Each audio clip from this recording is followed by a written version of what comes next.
Ma sœur a prétendu être une VIP à mon restaurant. Elle s'est vantée devant la foule que je couvrirais tout pour ses amis. Mais je suis la propriétaire et elle a pleuré quand sa carte a été refusée et que ses amis ont dû se partager l'addition de $5349. La lumière dorée se déverse des fenêtres de Sinclair S réserve sur le trottoir froid de Portland, un contraste saisissant avec la nuit d'hiver qui presse contre la vitre. Je me tiens dans mon bureau en mezzanine, observant la fin du service du dîner se dérouler en dessous de moi. Le restaurant bourdonne de conversations tranquilles, de tintements de verre en cristal et de quelques éclats de rire occasionnels. Je parcours du doigt la colonne de chiffres sur les reçus du jour, calculant mentalement notre marge bénéficiaire. Pas mal pour un mercredi de décembre. 4 années de rénovation et de construction de réputation portent enfin leurs fruits. Mon regard se porte sur le moniteur de sécurité monté sur mon mur. La table 5 a besoin de son addition. Le couple de la table 12 semble prêt pour son dessert. Je tends la main vers l'interphone de la maison pour donner l'alerte au personnel lorsque la porte de mon bureau s'ouvre brusquement. Chloé se tient sur le seuil, les joues rouges, des mèches de cheveux blonds s'échappant de son chignon soigné. Bien qu'elle n'ait que 21 ans et qu'elle ait été embauchée il y a à peine 3 semaines, elle s'est montrée remarquablement calme. Jusqu'à maintenant. Mademoiselle Victoria, dit-elle à bout de souffle. Il y a un groupe à l'entrée qui demande une table. Ils disent qu'ils vous connaissent personnellement. Je me redresse, instantanément alerte. Description. 5 femmes. Celle qui parle le plus a les cheveux blonds, une robe rouge, elle dit qu'elle est de la famille. Mon estomac se noue. Je n'ai pas besoin de vérifier le carnet de réservation pour savoir que nous sommes complets ce soir. Je jette un coup d'œil au moniteur de sécurité et je zoome sur l'entrée. La caméra capture une tête blonde familière, un geste de la main exagéré, l'éclair d'une robe de créateur rouge. C'est ma sœur, dis-je en gardant ma voix neutre. Les épaules de Chloé s'affaissent légèrement. Dois-je leur trouver une table? Elles font toute une scène. Non. Dites-leur que nous sommes complets ce soir, comme à n'importe quel autre client sans réservation. Je la regarde droit dans les yeux. S'ils posent des problèmes, dites-leur que vous pouvez vérifier si je peux arranger quelque chose. Mais faites bien comprendre que nous n'avons pas de disponibilité. Chloé hoche la tête et se tourne pour partir, mais hésite à la porte. La femme blonde. Votre sœur. Elle est plutôt insistante. J'en suis sûr. Je force un petit sourire. Traitez-la simplement comme n'importe quel autre client difficile. Alors qu'elle part, je zoome sur la caméra de l'entrée. Aria se tient avec son groupe, une hanche déhanchée, rejetant ses longs cheveux blonds par-dessus son épaule. Même sans son, je peux dire qu'elle parle trop fort à la façon dont les clients à proximité tournent la tête. Je monte le volume du moniteur. Nous sommes des amis personnels proches de la propriétaire, annonce Aria à personne en particulier, bien qu'elle veuille clairement que toute la salle d'attente l'entende. Victoria serait horrifiée de savoir qu'on nous fait attendre. Chloé s'approche, un sourire professionnel fermement en place. Je suis désolé madame, mais comme je l'ai mentionné, toutes nos tables sont réservées ce soir. Le visage d'Aria se durcit. Savez-vous qui je suis? Je peux vous faire virer en un clin d'œil. L'une de ses amies, une brune dans une robe noire trop moulante, ricane. C'est genre. Le sommet de votre carrière? Serveuse pendant vos études? Elle regarde Chloé de haut en bas. Comme c'est adorable. Le souvenir me frappe comme un coup physique. Mes 16 ans. Grand-mère et grand-père avaient fermé le restaurant plus tôt, à l'époque où c'était encore le restaurant familial, pour célébrer. Aria, 14 ans et déjà armant sa beauté, avait délibérément fait tomber mon gâteau par terre lorsque toute l'attention n'était pas sur elle. Tu n'es que la domestique, avait-elle sifflé lorsque je l'avais confrontée plus tard. C'est tout ce que tu sauras jamais. 2 ans après ça, grand-mère et grand-père étaient partis.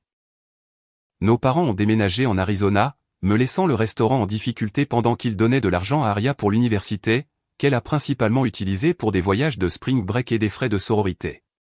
J'avais passé 4 ans à rénover cet endroit, à le transformer, honorant l'héritage de mes grands-parents pendant qu'Aria dérivait dans la vie grâce à son charme et à la générosité de nos parents. Et maintenant, elle est dans mon restaurant, menaçant mon personnel. Je tends la main vers le bouton de l'interphone. Chloé, c'est Victoria. Installez le groupe à la table VIP, la 9. Je fais une pause, puis j'ajoute, et assurez-vous d'obtenir une carte de crédit et une pièce d'identité de mademoiselle Sinclair pour maintenir la réservation. Je regarde la subtile surprise de Chloé sur le moniteur. La table 9 est notre place de choix, normalement réservée des semaines à l'avance. C'est la table sans prix sur le menu, parce que les gens qui s'y assoient n'ont pas besoin de demander ce que coûte quoi que ce soit.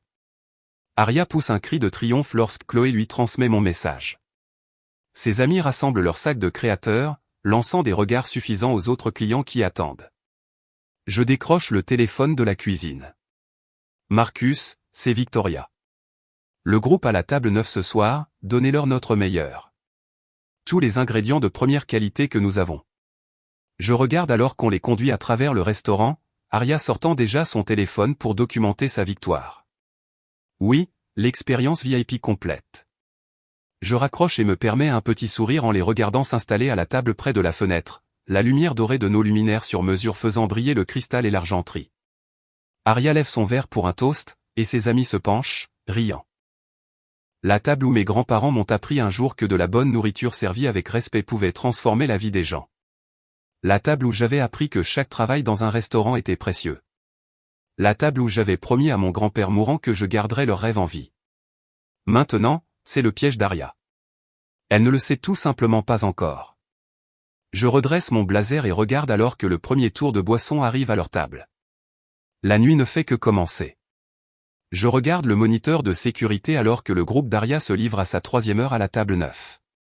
Leurs rires deviennent plus forts à chaque tournée de cocktails, des cocktails de qualité supérieure, bien sûr. Mes instructions à la cuisine n'ont rien laissé au hasard. Wagyu à 5 japonais, queue de homard du Maine, truffes blanches râpées à table. Pour le dessert, une tarte au citron couronnée de feuilles d'or qui coûte plus cher que le dîner de la plupart des gens pour deux.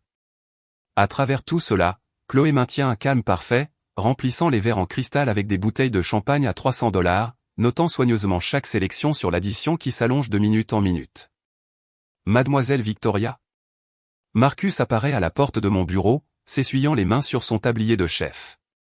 La table 9 a terminé son dessert. Devrions-nous proposer des digestifs? Non, dis-je en me levant et en lissant mon chemisier. Je crois qu'il est temps de conclure leur soirée. Sur le moniteur, je regarde Chloé s'approcher de leur table avec un porte-addition en cuir. À l'intérieur, une addition d'exactement $5,349,50. Le visage d'Aria lorsque Chloé place le porte-addition devant elle est tout ce que j'avais prévu, le choc cédant la place à l'indignation, ses lèvres parfaitement dessinées s'entr'ouvrant d'incrédulité. Elle ouvre la couverture, cligne 2 fois des yeux devant le total, puis la referme brusquement. Il doit y avoir une erreur, dit Aria, assez fort pour que les convives des tables voisines interrompent leur conversation. J'ai été invité ce soir. Ma sœur est la propriétaire. Ses amis échangent des regards nerveux, la réalité de leur soirée s'infiltrant enfin à travers le brouillard d'alcool coûteux. Leur publication Instagram célébrant une soirée de luxe entre filles semble soudainement prématurée. Victoria a dit que nous serions prises en charge, la voix d'Aria monte jusqu'à un cri. Son visage rougit sous son maquillage, un signe d'enfance que je me souviens de chaque fois qu'elle était prise en flagrant délit de mensonge. C'est ridicule. D'autres clients se tournent pour regarder le spectacle, leur fourchette planant à mi-chemin de leur bouche. L'atmosphère élégante que j'ai mis 4 ans à cultiver menace de se dissoudre. Chloé, à son crédit, ne bronche pas, madame, les 3 premières tournées ont été offertes, comme l'a demandé mademoiselle Sinclair. Sa voix reste stable, professionnelle. Si vous connaissez la propriétaire, vous êtes la bienvenue pour l'appeler directement pour confirmation. Aria jette un coup d'œil à ses amis, qui s'agitent mal à l'aise sur leur chaise. La brune qui s'est moquée de Chloé plus tôt semble soudainement très intéressée par sa serviette. Une autre fait défiler frénétiquement son téléphone, vérifiant probablement son solde bancaire. Je m'éloigne du moniteur et j'enfile mon blazer noir, celui que je réserve pour les réunions importantes et les confrontations. La laine me semble une armure contre ce qui va suivre. Aria se recule de la table, manquant de renverser un verre d'eau. Je dois aller aux toilettes, annonce-t-elle en attrapant son téléphone. Ses amis échangent des regards inquiets mais ne disent rien alors qu'elle traverse la salle à manger d'un pas rageur. 5 minutes plus tard, elle revient avec une expression déterminée. Elle fait signe à Chloé, lui montrant l'écran de son téléphone. « Regarde », dit-elle en faisant défiler ce qui semble être une conversation par SMS. Victoria S., propriétaire Sinclair S. Elle pointe une bulle de message. J'ai hâte de vous régaler, toi et les filles, ce soir. Tout est pour moi. Même de mon point de vue sur la mezzanine, je peux dire que c'est faux. Un contact créé à la hâte, probablement tapé dans les toilettes quelques instants auparavant. Chloé étudie l'écran, son expression neutre. Je suis désolé madame, mais j'ai besoin d'une confirmation directe de mademoiselle Sinclair. C'est la politique du restaurant. Je regarde la façade d'Aria se fissurer, ses épaules s'affaisser avant qu'elle ne se reprenne, les yeux se tournant vers ses amis, qui semblent maintenant plus embarrassés que privilégiés. Les enjeux sont clairs, 5 349,50 $ que personne n'avait prévu de payer. J'appelle ma sœur tout de suite, siffle Aria en pianotant sur son téléphone. Mon portable vibre dans ma poche. Je le laisse sonner, regardant la scène se dérouler en dessous. Elle ne répond pas, annonce Aria après 4 sonneries. Peut-être qu'elle est occupée à gérer le restaurant, suggère Chloé, son ton parfaitement équilibré entre serviable et pointu. Autour d'eux, mon personnel continue de travailler avec un professionnalisme exercé. Carlos livre une bouteille de vin à la table 12 sans jeter un coup d'œil à la perturbation.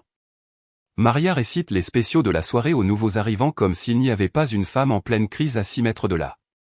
Leur loyauté s'enregistre comme une certitude chaleureuse dans ma poitrine. Ils sont avec moi à travers cela, maintenant les normes que j'ai lutté pour établir. Je sors de mon bureau et m'arrêtant au des escaliers qui mènent à l'étage principal. Tout le restaurant semble retenir son souffle. Même Aria, sentant un mouvement, lève les yeux et me voit. La descente semble plus longue que d'habitude, chaque pas mesuré et délibéré. Lorsque j'atteins la table 9, l'expression d'Aria est passée de la colère à quelque chose de plus proche de la panique. Ses amis n'osent pas me regarder.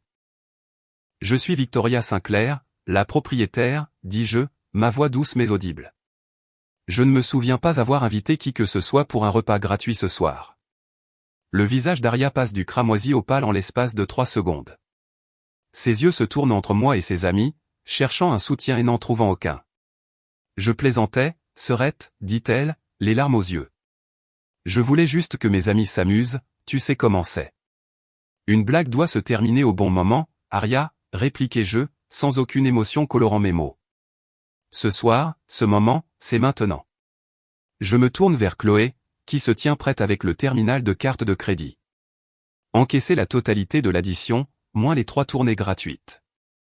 Aria cherche son téléphone, les doigts tremblants alors qu'elle essaie d'appeler nos parents. L'appel va directement sur la messagerie vocale. Papa est probablement au golf, maman a son club de lecture. Je connais leurs horaires mieux qu'Aria. Ses amis entament une flurrie d'activités, des portefeuilles sortant de sacs de créateurs, des cartes de crédit posées sur la table comme des armes rendues. L'une chuchote frénétiquement à une autre à propos du dépassement de sa carte. Une autre mentionne quelque chose à propos de l'argent du loyer. La réalité des choix de leur soirée s'abat sur elle comme une lourde couverture. Chloé traite chaque paiement avec une efficacité silencieuse, son attitude calme contrastant vivement avec leur panique. Lorsqu'elle a terminé, elle croise mon regard et me fait un petit signe de tête professionnelle. Votre addition a été réglée, dit-elle à Aria. Merci d'avoir dîné au Sinclair S Réserve ce soir. Le silence qui suit plane entre nous, épais de toutes les choses qu'Aria veut dire mais, pour une fois, ne dit pas. Elle ramasse son sac à main, ne me regardant pas alors qu'elle et ses amis se lèvent pour partir. Je reste parfaitement immobile jusqu'à ce qu'elle soit sortie par les portes d'entrée, l'air froid de décembre s'engouffrant brièvement avant que la porte ne se referme derrière elle. Autour de nous, le restaurant reprend son rythme. Des conversations douces, le léger tintement de l'argenterie contre les assiettes, les serveurs se déplaçant avec une grâce exercée entre les tables. Le moment de la conséquence est passé, ne laissant que la satisfaction persistante d'une leçon délivrée. Chloé s'approche, tenant les reçus de la soirée. Y aura-t-il autre chose, mademoiselle Sinclair? Non, dis-je en jetant un dernier coup d'œil aux chaises vides de la table 9. Vous avez parfaitement géré ça. Pour la première fois depuis des années, j'ai tenu bon face au sentiment de droit d'Aria. Le coût était élevé, la paix familiale pour l'intégrité professionnelle. Mais en retournant à mon bureau, je sais que j'ai fait le bon choix. Certaines choses, comme le respect, doivent être gagnées, pas exigées. Ce soir, Aria a appris cette leçon, une bouchée coûteuse à la fois. Je l'entends avant de le voir, les pas lourds, la façon dont la porte d'entrée rebondit presque sur ses gonds. Mon père est arrivé, et il n'est pas content. 3 jours se sont écoulés depuis qu'Aria et ses amis ont payé leur addition et ont quitté Sinclair S réserve la queue entre les jambes. 3 jours de silence de la part de ma famille, jusqu'à maintenant. Je redresse les papiers sur mon bureau, prends une profonde inspiration et regarde Monsieur Sinclair sur le moniteur de sécurité alors qu'il traverse la salle à manger d'un pas décidé. Plusieurs clients du déjeuner lèvent les yeux de leur repas, sentant la tempête qui gronde dans ses épaules rigides et sa mâchoire serrée. Chloé l'intercepte près des escaliers menant à mon bureau. « Monsieur, avez-vous une réservation ? » « Je suis ici pour voir ma fille, grogne-t-il sans même la regarder. Victoria. Je sors de mon bureau et me tiens à la balustrade de la mezzanine. « Papa, je suis en plein service du déjeuner. »« Maintenant, Victoria. » Sa voix résonne dans le restaurant comme un tonnerre. D'un léger signe de tête à Chloé, je descends les escaliers et le conduis à une table d'angle privée. Avant même que je puisse m'asseoir, sa main claque sur la surface en acajou poli, faisant cliqueter l'argenterie. « Mais qu'est-ce qui t'a pris ?» Son visage rougit sous ses cheveux argentés. « Humilier publiquement ta sœur ? La forcer à payer pour un repas qui coûte plus cher que le loyer mensuel de la plupart des gens ? Je garde ma voix égale. Je n'ai forcé Aria à rien faire. Elle est venue ici sans y être invitée, a prétendu être mon invitée, a menacé mon personnel et a commandé les plats les plus chers de notre menu. C'est ta sœur. » Sa voix baisse jusqu'à un murmure rauque, conscient des convives à proximité malgré sa colère. « La famille s'entraide, Victoria. Tu ne l'exposes pas au ridicule. Et mon personnel ? Ne mérite-t-il pas d'être protégé des crises de colère d'Aria ? De ses menaces de les faire virer ? » Papa fait un geste de la main dédaigneux. Ils travaillent dans le service. Ils ont affaire à des clients difficiles tout le temps. Ils travaillent pour moi, le corrigé-je. Et personne, famille comprise, n'a le droit de les maltraiter. Il ne s'agit pas de ta serveuse. Il s'agit de loyauté. Ta sœur était mortifiée. Ses amis ont dû l'aider à couvrir cette addition scandaleuse. Tu as nui à sa réputation. Je reste assise en silence un moment, pesant mon prochain coup. Puis je me lève. Viens avec moi. Sans attendre de voir s'il me suit, je remonte les escaliers jusqu'à mon bureau. J'entends ses pas hésitants derrière moi. Une fois à l'intérieur, je ferme la porte et j'ouvre mon ordinateur portable. « Qu'est-ce que c'est ?» demande-t-il, sa colère momentanément remplacée par de la confusion. « Des preuves, dis-je simplement en tournant l'écran vers lui. J'appuie sur lecture sur la séquence de sécurité. La vidéo haute définition montre Aria et ses amis entrant dans le restaurant. L'audio cristallin capture chaque mot. Nous sommes des amis proches de la propriétaire, la voix d'Aria résonne. J'avance la séquence jusqu'à leur interaction avec Chloé. Savez-vous qui je suis ? Je peux vous faire virer en un clin d'œil. Le visage d'Aria se tord de mépris. C'est, genre, le sommet de votre carrière ? Serveuse pendant vos études ? Comme c'est adorable. La remarque désobligeante de son ami semble encore plus vicieuse à travers les haut-parleurs. Je passe à leur repas, Aria commandant une autre tournée de cocktails, proclamant haut et fort qu'elle devrait se lâcher parce que, ma sœur paie. Toute la table a ri alors qu'elle ajoutait d'autres plats à leur commande, commentant les prix insensés dont elle n'aurait pas à se soucier. Puis le moment où l'addition arrive. Le choc d'Aria. Son visage rouge alors qu'elle cherche des excuses. Le téléphone qu'elle brandit avec un faux écran de chat ouvert, prétendant que je l'avais invitée. Mon père regarde en silence, abasourdi. Quand la séquence se termine, il s'enfonce dans le fauteuil en face de mon bureau. Pendant un long moment, il ne dit rien. Puis, j'avais tort. L'aveu flotte dans l'air entre nous. J'attends. J'avais tort, continue-t-il, sa voix plus rauque maintenant. Pas seulement pour cette nuit. J'avais tort de laisser ma plus jeune penser qu'elle pouvait tout résoudre avec sa bouche et ses relations. Je ferme doucement l'ordinateur portable. Il ne s'agit pas de punir Aria, papa. Il s'agit de conséquences. Elle a 24 ans. Il est temps qu'elle comprenne que les actions ont des répercussions. Il hoche lentement la tête, passe une main dans ses cheveux argentés. Tes grands-parents seraient fiers de ce que tu as construit ici, Victoria. Je le vois maintenant. À travers la fenêtre de la porte de mon bureau, j'aperçois Aria qui plane en haut des escaliers. Ses yeux sont rouges, sa confiance habituelle absente alors qu'elle attend notre père. Lorsqu'il sort, elle se met en marche derrière lui, la tête baissée. Elle ne me regarde pas en arrière. Le restaurant continue de bourdonner en bas, imperturbable par notre drame familial. Mon personnel a maintenu un professionnalisme absolu tout au long de la confrontation. Les clients réguliers restent heureusement inconscients de ce qui s'est passé. Chloé croise mon regard de l'autre côté de la salle à manger et me fait un subtil signe de tête de respect. Je ne leur avais pas demandé de prendre parti. Je leur avais simplement demandé de respecter les normes. Nos normes. Et ils l'avaient fait avec une grâce remarquable. Au cours des semaines suivantes, le restaurant prospère malgré les turbulences familiales. Les réservations pour les fêtes remplissent nos carnets. Les clients réguliers reviennent pour leurs plats préférés. De nouveaux clients, attirés par notre réputation grandissante, deviennent eux-mêmes des habitués. Le réveillon du Nouvel An arrive avec une fleurie de cravates noires et de robes à paillettes. De la fenêtre de mon bureau, je regarde la salle à manger animée, mon regard se posant sur la table neuve. Ce soir, elle accueille un chef célèbre et sa famille, riant autour de champagne et de caviar. Pas de drame, pas de sentiment de droit, juste de l'appréciation pour l'expérience que nous avons créée. Je me tourne vers le mur derrière mon bureau où j'ai accroché un simple cadre noir. À l'intérieur se trouve le reçu de 5 349,50 $, conservé comme une cicatrice de bataille. En dessous, de mon écriture, aucun travail n'est indigne, seule une personne manque de respect. Un sourire tranquille traverse mon visage. La leçon a été coûteuse pour Aria, mais nécessaire. Pour moi, elle a marqué la fin d'une accommodation sans fin et le début de quelque chose de plus sain pour nous deux. Le lendemain matin, j'ai appelé Chloé dans mon bureau. J'aimerais vous offrir un poste à temps plein, lui ai-je dit. Votre gestion de cette situation avec ma sœur et tout ce qui a suivi a été exemplaire. Ses yeux s'écarquillèrent. Merci, mademoiselle Victoria. Je ne sais pas quoi dire. Dites oui, je souris. Et il y a une prime dans votre prochain salaire. Vous l'avez mérité. Alors qu'elle me remercie à nouveau et part, je me rends compte que j'établis plus que de simples limites professionnelles.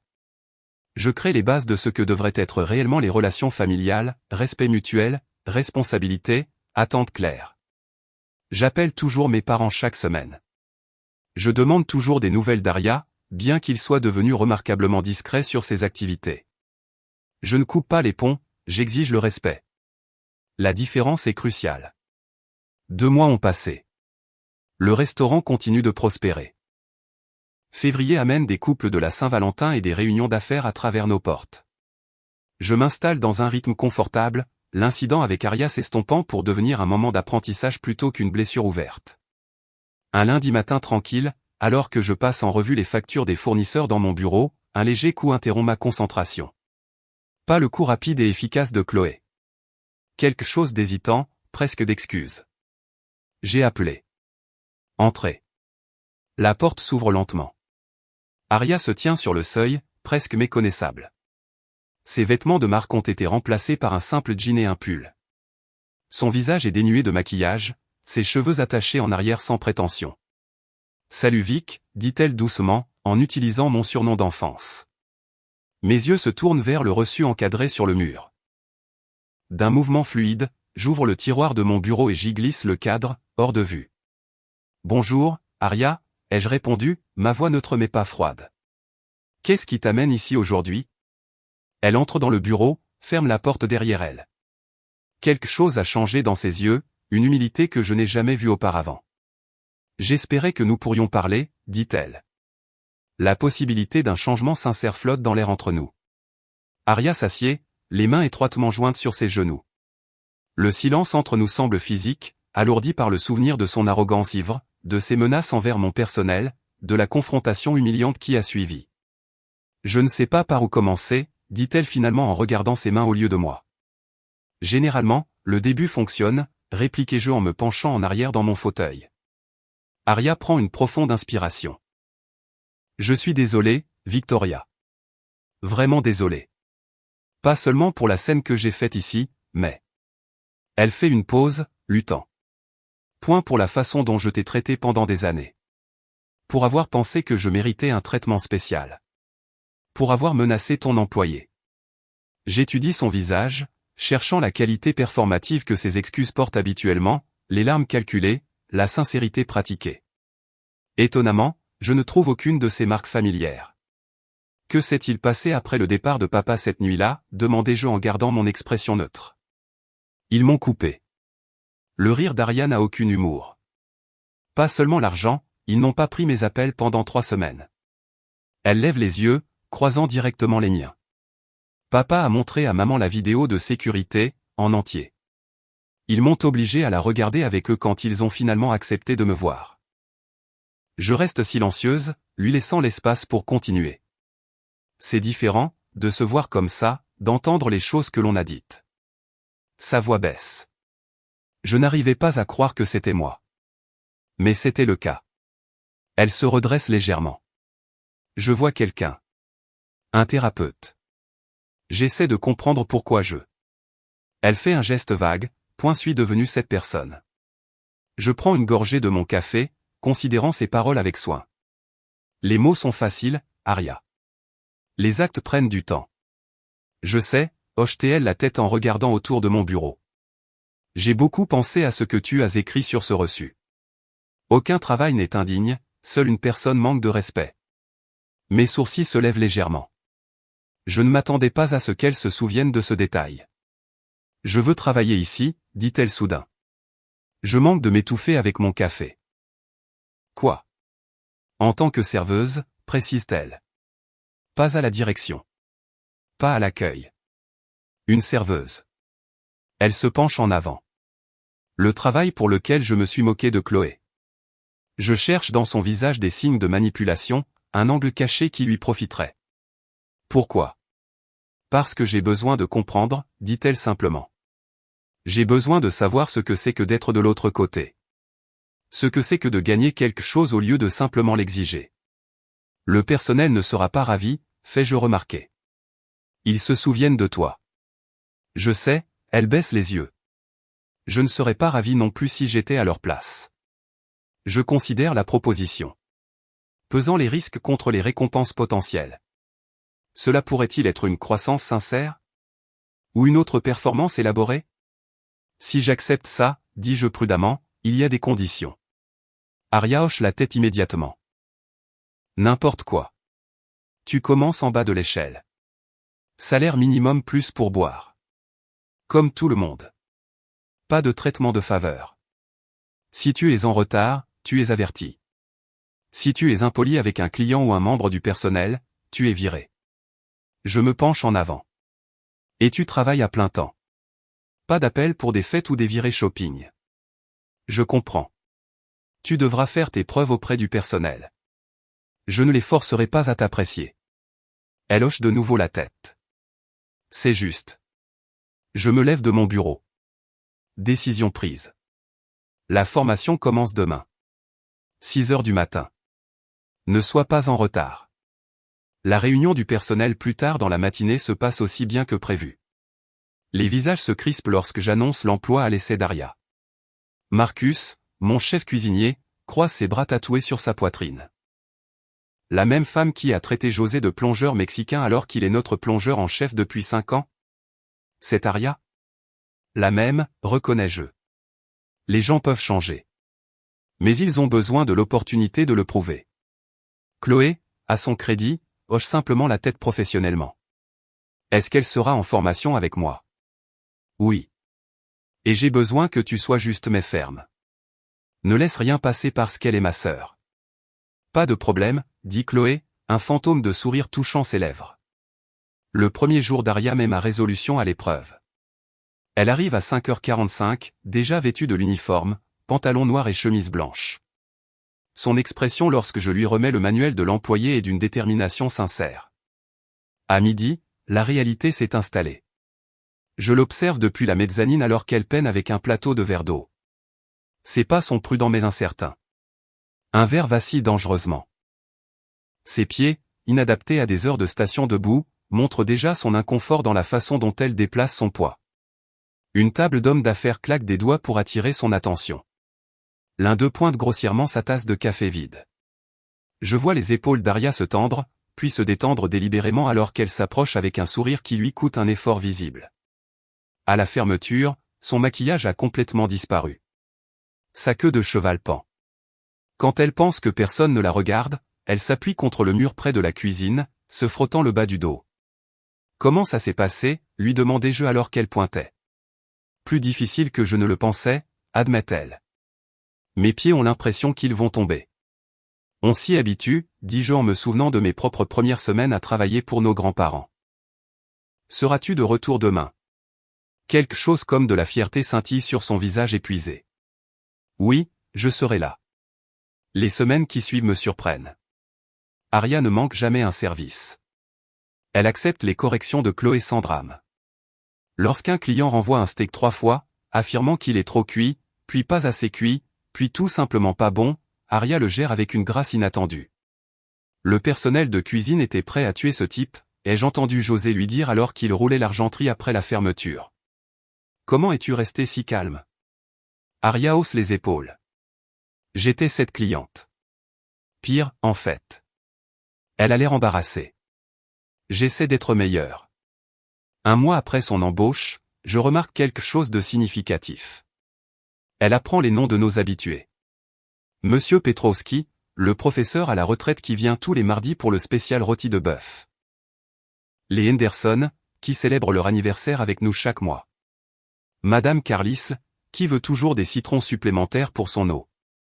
Comment se passe l'expérience, me demande Marcus un soir alors que nous passons en revue les commandes de la semaine. Mieux que prévu, admets-je. Mais j'attends toujours que le couperet tombe. Il hoche la tête en direction de la salle à manger où Aria aide le nouveau commis à apprendre le système de numérotation des tables. Parfois, les gens vous surprennent, surtout quand ils touchent le fond. Je regarde ma sœur rire de quelque chose que le commis dit, son expression ouverte et sincère d'une manière que je n'ai pas vue depuis que nous sommes enfants. Peut-être, concède-je, me permettant le premier espoir prudent que ce changement pourrait être réel. Je jette un coup d'œil à la salle à manger depuis mon bureau en mezzanine, les yeux fixés sur la table VIP 9. La même table où le voyage d'Aria a commencé il y a 3 mois accueille maintenant un autre groupe de 5 femmes, toutes vêtues de vêtements de marque et de parfums coûteux. Leur voix résonne dans la salle du restaurant, exigeant de l'attention à chaque rire exagéré et plainte théâtrale. Aria se déplace entre les tables avec une efficacité exercée, ses ongles autrefois manucurés maintenant coupés courts pour plus de praticité. Son premier mois de travail ici l'a transformée, physiquement et autrement. Le maquillage est minimal, les vêtements de marque remplacés par notre uniforme noir standard. Elle s'est avérée étonnamment capable, maîtrisant le système de commande informatisé plus rapidement que la plupart des nouvelles recrues et mémorisant notre vaste carte des vins en 2 semaines. L'interphone sur mon bureau sonne. La voix de Chloé passe, tendue d'inquiétude. Victoria, nous avons une situation à la table 9. Ils deviennent difficiles. Quel genre de difficulté?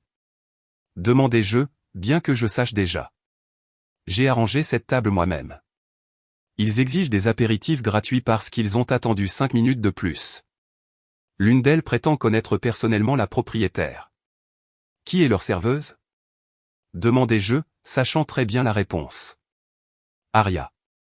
Bien, laissez-la s'en occuper. Je regarde d'en haut alors qu'Aria s'approche de la table 9 avec un plateau d'eau. Une femme avec un carré brun lisse fait un geste brusque, son ongle laqué rouge piquant l'air entre eux. Nous attendons nos boissons depuis 15 minutes, dit-elle, la voix perchée pour porter.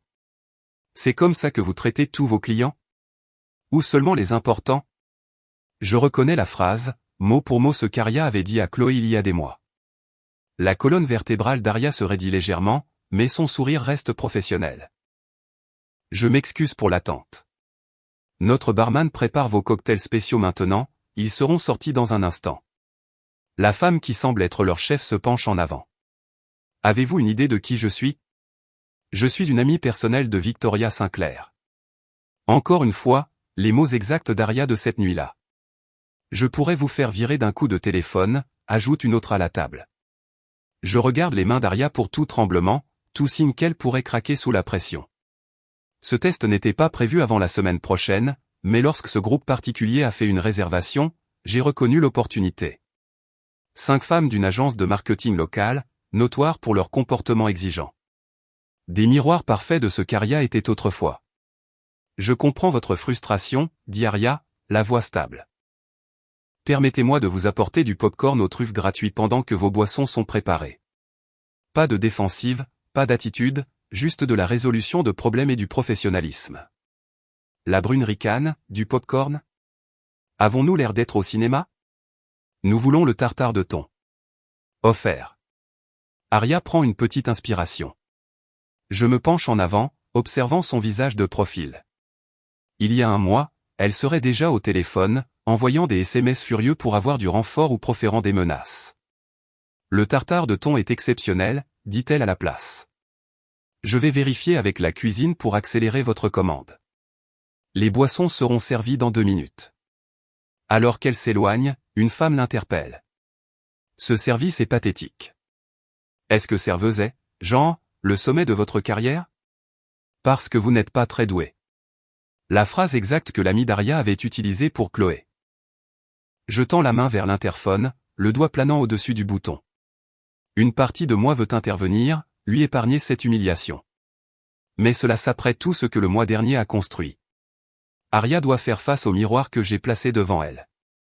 Aria revient avec leur boisson sur un plateau d'argent, chaque verre garni précisément selon nos normes. Ses mouvements sont délibérés, prudents. Elle sert d'abord la femme la plus exigeante, puis fait le tour de la table. Votre tartare de thon est en préparation, les informe-t-elle. Le chef Marcus ajoute du yuzu supplémentaire juste pour votre table. La brune goûte sa boisson et fait une grimace. Ce n'est pas assez fort, et j'avais spécifiquement demandé pas de menthe. Il n'y a pas de menthe dans ce cocktail, dit doucement Aria. Le verre que vous voyez est du basilic, mais je suis heureuse de le faire refaire plus fort si vous préférez. La femme repousse le verre. Dites simplement à Victoria que Mélanie est là, elle saura qui je suis. Je serai heureuse de faire savoir à mademoiselle Sinclair que vous la demandez, dit Aria en maintenant son calme. Puis-je avoir votre nom de famille également? La femme hésite légèrement. Juste, Mélanie, elle me connaît. Aria hoche la tête. Je reviens tout de suite avec votre tartare et je ferai savoir à mademoiselle Sinclair que vous la demandez. Elle s'éloigne, les épaules carrées, et disparaît dans la cuisine. Je m'attends à ce qu'elle monte en trombe à mon bureau, exigeant de savoir pourquoi ces femmes sont si difficiles. Au lieu de cela, je l'observe sur la caméra de la cuisine, prenant une profonde inspiration, roulant les épaules en arrière et parlant tranquillement à Marcus. Pas de drame, pas de scène, juste en train de faire son travail. Quand elle retourne à la table, elle apporte non seulement leur tartare, mais aussi une petite assiette de truffes au chocolat. Avec nos compliments, leur dit-elle. J'ai informé mademoiselle Sinclair que vous êtes là. Elle vous envoie ses salutations mais est en réunion avec des investisseurs en ce moment. Un mensonge professionnel parfait, le genre que j'aurais autorisé moi-même. Les femmes à la table échangent des regards, leur élan quelque peu brisé. Elles s'attendaient à des larmes, ou de la colère, ou du moins un malaise troublé. Aria ne leur a rien donné de tout cela. Pendant l'heure qui a suivi, j'ai regardé Aria gérer chaque plainte, chaque demande avec le même professionnalisme constant. Lorsqu'elles insistent pour changer de table en plein milieu du repas, elle l'organise sans protester. Lorsqu'elles affirment que leurs steaks sont trop cuits, ils ne le sont pas, elle en fait préparer de nouveau. Lorsqu'elle demande pourquoi le menu des desserts ne propose pas de crème brûlée comme avant, Aria explique poliment que notre menu change de façon saisonnière, offrant des alternatives avec des profils de saveurs similaires. Pas une seule fois elle ne perd son calme. Pas une seule fois elle ne trouve des excuses ou ne devient défensive. Elle résout simplement les problèmes, les uns après les autres, avec sa dignité intacte. Lorsqu'elles partent enfin, après avoir payé leur addition en totalité, je note avec satisfaction, Aria se tient à la porte, les remerciant d'être venues comme si elles avaient été des clientes modèles. Plus tard, après la fermeture, je la trouve dans la salle à manger vide, polissant l'argenterie avec plus d'attention que la tâche ne l'exige. Son visage est pensif, presque mélancolique sous les lumières tamisées. Table difficile ce soir, commentai-je en me glissant sur un tabouret de bar à côté d'elle. Elle lève les yeux, un petit sourire soulevant un coin de sa bouche. Tu as planifié ça, n'est-ce pas? Je ne le nie pas, comment l'as-tu su? Elles ont utilisé mes phrases exactes de cette nuit-là, mot pour mot. Elle pose une fourchette parfaitement polie. Je n'arrive pas à croire que j'étais comme ça. L'embarras sincère dans sa voix me surprend. Ce n'est pas une performance pour mon bénéfice. La prise de conscience remue quelque chose en moi que je pensais s'être calcifié il y a des années. Tout le monde a des moments dont il n'est pas fier, offris-je. Ce qui compte, c'est de les reconnaître. Mais je n'ai pas seulement eu des moments. J'étais comme ça tout le temps. Ses yeux rencontrent les miens, clairs et directs. Je n'ai jamais pensé à ce que ça faisait d'être de l'autre côté. Je prends une cuillère, la tournant pour capter la lumière. Grand-père disait que travailler dans un restaurant vous en apprend plus sur la nature humaine que n'importe quel diplôme universitaire. Je me souviens de ça, dit doucement Aria. Il me laissait remplir les salières quand j'étais petite, disait que même ce travail était important parce que, sans sel, rien n'a de goût. Le souvenir me prend au dépourvu. J'avais oublié ces premiers jours, avant que la compétition et le ressentiment n'aient construit des murs entre nous. Avant que nos parents n'aient joué aux favoris. Sais-tu pourquoi j'ai nommé cet endroit Saint-Clair Réserve, lui demandai-je. Elle secoue la tête. Grand-mère m'a dit un jour que la famille est comme un millésime spécial, quelque chose que l'on garde en réserve pour les moments qui comptent le plus. Je pose soigneusement la cuillère. J'ai toujours pensé qu'elle parlait du restaurant, mais je pense qu'elle parlait de nous. Pendant un moment, nous restons assis en silence, le poids des années et des malentendus entre nous se déplaçant progressivement, se réalignant. Tu es doué pour ça, tu sais.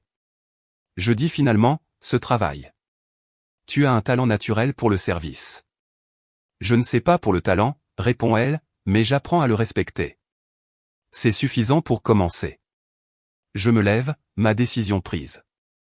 J'aimerais vous offrir un poste permanent, personnel régulier, horaire régulier. Pas de traitement de faveur, mais une chance équitable. Ses yeux s'écarquillent légèrement. Tu me ferais confiance avec ça? Après tout? Je fais confiance à la personne que tu deviens, pas à celle que tu étais. Je tends la main, un geste formel pour un moment formel. Le poste est à toi si tu le veux. Elle prend ma main, sa poignée ferme. Merci. Je le pense vraiment cette fois. Alors que nous fermons pour la nuit, Aria s'arrête près de la table 9, passant légèrement ses doigts sur sa surface polie. J'ai quelques idées, dit-elle avec hésitation, pour atteindre une clientèle plus jeune. Rien qui ne changerait ce qu'est Saint-Clair, juste pour étendre sa portée. Je t'écoute, lui dis-je, sincèrement curieuse. Et pour la première fois depuis des années, je le suis vraiment. Le service du vendredi soir au Saint-Clair Réserve vibre d'énergie en dessous de moi. De mon bureau en mezzanine, j'observe la danse des serveurs, se faufilant entre les tables, l'éclair des assiettes blanches, le scintillement du cristal captant la lumière. 6 mois depuis qu'Aria a commencé à travailler ici, et ce soir, le restaurant respire d'un rythme facile que je n'ai jamais ressenti auparavant. Je parcours du doigt les reçus de ce soir, comptabilisant nos meilleurs chiffres de week-end à ce jour. Mon regard se porte sur le moniteur de sécurité où Aria glisse entre les tables, ses mouvements exercés, efficaces et gracieux. Elle rit de quelque chose qu'un habitué a dit, son sourire sincère. La transformation me surprend encore parfois. Marcus apparaît à la porte de mon bureau, un torchon passé sur son épaule. Victoria, nous venons de vendre tout le spécial, pour le 5e vendredi de suite. C'est parce que ton flétan vaut chaque centime, dis-je. Il s'appuie contre le cadre de la porte. Tu sais ce que Chloé a dit plus tôt? Que c'est agréable de venir travailler maintenant. Ses yeux se tournent vers le moniteur montrant Aria. Tout le monde a remarqué la différence. Quand il part, je zoome la caméra sur la table 9, notre place VIP. Un couple bien habillé est assis là, l'homme faisant des gestes emphatiques tandis que le visage de la femme se crispe de mécontentement. Je reconnais les signes d'une plainte qui se prépare. Aria s'approche de leur table, bloc-notes à la main, les épaules détendues mais la colonne vertébrale droite. Je ne peux pas entendre leur échange, mais je regarde le doigt de l'homme pointant vers son assiette, la main dédaigneuse de sa femme. Il y a 6 mois, cette scène m'aurait noué l'estomac. Maintenant, j'observe simplement Aria hocher la tête, maintenir le contact visuel, proposer des solutions. Pas de drame, pas de sentiment de droit, juste de la résolution de problèmes professionnels. Les postures rigides du couple s'adoucissent progressivement. Mon téléphone vibre. Un texto de papa. Je viens de me garer. Maman est avec moi. Je les trouve dans la salle à manger principale 20 minutes plus tard. Maman m'embrasse sur la joue tandis que papa arpente le restaurant bondé, la fierté évidente dans ses yeux. Où est ta sœur, demande-t-il, puis il l'aperçoit livrant des desserts à une table d'angle. Regarde là. Qui l'aurait cru? C'est vrai. Victoria l'a cru, dit maman doucement. Elle savait exactement ce dont Aria avait besoin. Papa me serre l'épaule. Tu avais raison. J'aurais dû fixer de meilleures limites il y a des années. L'aveu semble encore nouveau. Fragile. Tu as fait ce que je n'ai pas pu faire. Plus tard, après la fermeture, je trouve Aria en train de compter ses pourboires au bar. Le reste du personnel est rentré chez lui. Bonne soirée, demandai-je en me glissant sur le tabouret à côté d'elle. 312 $. Elle empile les billets proprement. Et une seule table difficile. J'ai vu. Tu les as parfaitement gérés. Elle sourit. Tu te souviens de cette première nuit? Quand je suis venu avec mes amis? J'ouvre le tiroir de mon bureau et j'en sors le reçu encadré. 5349,50 $ en chiffres noirs élégants. Ma note manuscrite en dessous. Aucun travail n'est indigne, seule une personne manque de respect. Aria trace le bord du cadre. Mon Dieu, j'étais horrible. Tu étais ce que nous t'avons laissé être. Elle rit soudain. On devrait l'accrocher dans la salle de pause. Pour les nouvelles recrues. Vraiment? Bien sûr. Mais garde-le là où seul le personnel peut le voir. Elle sourit. Comme notre leçon de famille. Je considère cela, puis je me dirige vers le coffre-fort du bureau et je tourne la combinaison. Peut-être que nous n'avons plus besoin de ce rappel, dis-je en plaçant le cadre à l'intérieur et en fermant la porte. Je pense que nous l'avons toutes les deux apprise. Nous nous tenons à la balustrade de la mezzanine, regardant le restaurant vide. Les tables brillent sous la lumière tamisée, les chaises soigneusement rangées, tout est préparé pour demain. Sinclair S réserve, dit doucement Aria. Grand-père serait fier. Pour la première fois, je sais que c'est vraiment à nous. Pas seulement à moi, pas seulement un héritage que je protège d'elle, mais quelque chose que nous construisons ensemble. La connaissance s'installe dans ma poitrine, chaude et certaine comme la lumière qui se déverse de nos fenêtres sur la rue de Portland en dessous.